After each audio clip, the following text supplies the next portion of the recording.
जब मुख्यमंत्री शिवराज सिंह सहित प्रदेश के कई अन्य मंत्री त्योहार में अपने परिवार के साथ सैर सपाटे पर थे, उस समय प्रदेश के ऊर्जा मंत्री जनता को बिजली की समस्या न हो, इसके लिए प्रदेश के कई जिलों का दौरा कर रहे थे। ऊर्जा मंत्री देर रात जबलपुर पहुंचे, जहां उन्होंने बिजली संबंधित जानकारी अधिकारियों से ली। वहीं आज ऊर्जा मंत्री जबलपुर से बिरसिंहपुर के लिए रवाना हो गए। जबलपुर प्रवास के दौरान ऊर्जा मंत्री प्रद्युम्न सिंह तोमर ने मीडिया से बात करने के दौरान संकेत दिया है कि हो सकता है कि इस साल दामों में कुछ इजाफा हो। उन्होंने बताया कि अगर हम ज्यादा दाम पर बिजली खरीदेंगे और अगर खर्चे अधिक होंगे तो फिर स्वाभाविक है कि बिजली के दाम बढ़ेंगे, पर हमारा ये प्रयास होगा कि दाम ना बढ़ें और उपभोक्ताओं पर अतिरिक्त बिजली के दाम का भार ना पड़े। 6 अप्रैल को कर्मचारियों का काम बहिष्कार। ऊर्जा मंत्री की अपील। अपनी 6 सूत्रीय मांगों को लेकर आगामी 6 अप्रैल से बिजली विभाग के कर्मचारी चरणबद्ध काम का बहिष्कार कर रहे हैं, जिसको लेकर तैयारी भी शुरू कर दी है। ऐसे में कर्मचारियों के इस आंदोलन पर ऊर्जा मंत्री ने सभी से अपील की कि वे लोग हड़ताल न करें, क्योंकि हड़ताल किसी बात का समाधान नहीं होता। ऊर्जा मंत्री ने कहा कि कर्मचारी अगर अपना काम करते हैं तो नैतिकता के आधार पर कर्मचारियों की बात सुनने का फर्ज हमारा होता है और हम कर्मचारियों की बात सुनेंगे। तो ऊर्जा मंत्री ने सभी कर्मचारियों से अपील की है कि वे किसी भी तरह से काम बंद करके हड़ताल जैसी कोई भी नीति न अपनाएं। भाजपा कर रही अगर खरीद फरोख्त तो कांग्रेस भी कर ले। चुनाव में हमेशा से ही भारतीय जनता पार्टी पर आरोप लगता आया है कि वे खरीद फरोख्त कर ही अपनी सरकार बनाती हैं। ऐसे में दमोह में होने वाले उपचुनाव के दौरान एक बार फिर भाजपा पर खरीद फरोख्त का आरोप लगा है, जिसको लेकर ऊर्जा मंत्री प्रद्युम्न सिंह तोमर का बड़ा बयान सामने आया है। ऊर्जा मंत्री ने कहा कि अगर भाजपा खरीद फरोख्त कर रही है तो फिर कांग्रेस क्यों शांत है, उन्हें क्या दिक्कत है, वे भी खरीद फरोख्त कर सकती है। सर, जबलपुर आपका आकस्मिक दौरा हुआ है, किस तरह का कवरेज मायने चाहते हैं? नहीं, दौरा तो इसलिए हुआ, ये रूटीन एक प्रक्रिया है कि आम उपभोक्ताओं को निर्बाध रूप से बिजली मिले, उसके लिए माननीय हमारे मुख्यमंत्री शिवराज सिंह जी का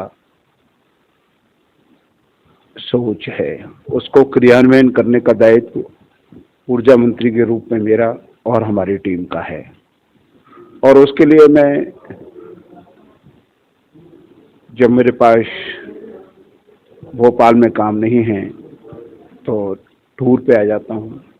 जैसे कल मुझे लगा कि मुझे जबलपुर जाना चाहिए और लोड स्पेस सेंटर में जाके उसको जानना चाहिए किस तरीके से हमारा कौन कौन जनरेटर हमको बिजली दे रहे हैं, उनसे कितनी बिजली ले रहे हैं, किस डिस्कॉम को हम कितनी बिजली दे रहे हैं, ये सारी जानकारी मैंने कल लोड स्पेस सेंटर में जाके ली है।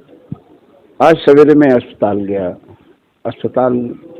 गया तो मैंने देखा वहाँ पे कुछ जो कमियां हैं उनको ठीक करने के निर्देश दिए हैं। ठीक नहीं है यहाँ पे, क्योंकि जब हम लोगों को अच्छा इलाज नहीं देंगे, कर्मचारियों को अस्वस्थ मन से वो कितना काम करेंगे। यही सारी चीज़ें हैं, इनके लिए मैं जबलपुर आया हूँ और आज मैं बिरसिंहपुर जा रहा हूँ। वहाँ पे जाके इस वित्तीय वर्ष में किस तरह का, लगातार ये बात सामने हो सकता है कि इस वित्तीय वर्ष में बिजली के दाम बढ़ सकते हैं और फिर एक बार जो आम जनता को बोझ देखिए, मेरा आपसे स्पष्ट कहना है कि ये हमारी जो डिस्कॉम कंपनियां हैं या जो बिजली हमको जहाँ से जिस दर पे मिल रही है, तो निश्चित रूप से अगर खर्चे अधिक होंगे बिजली की लागत में तो बिजली के दाम बढ़ेंगे। ये डिस्कॉम कंपनियां अपना बैलेंस शीट के आधार पर अपना प्रपोजल नियामक आयोग को देती हैं और नियामक आयोग उस पर दर निर्धारण करता है। परंतु हम लोगों का ये प्रयास है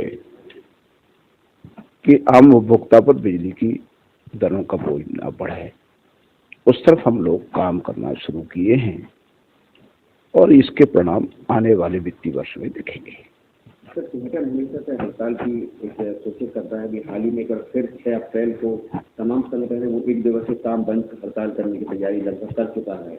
वजह सर क्या है कि विभाग क्या है, कर्मचारियों या अधिकारियों है उनको उनका सामंजस्य नहीं बता पा रहा है, जिसके चलते बार बार हड़ताल आंदोलन जैसी चीजें बन रही है। मैं आप मेरे संज्ञान में लाए हैं, मैं कर्मचारी बंधुओं से भी उनकी यूनियनों के प्रमुखों से अपील करूंगा कि हड़ताल समाधान नहीं।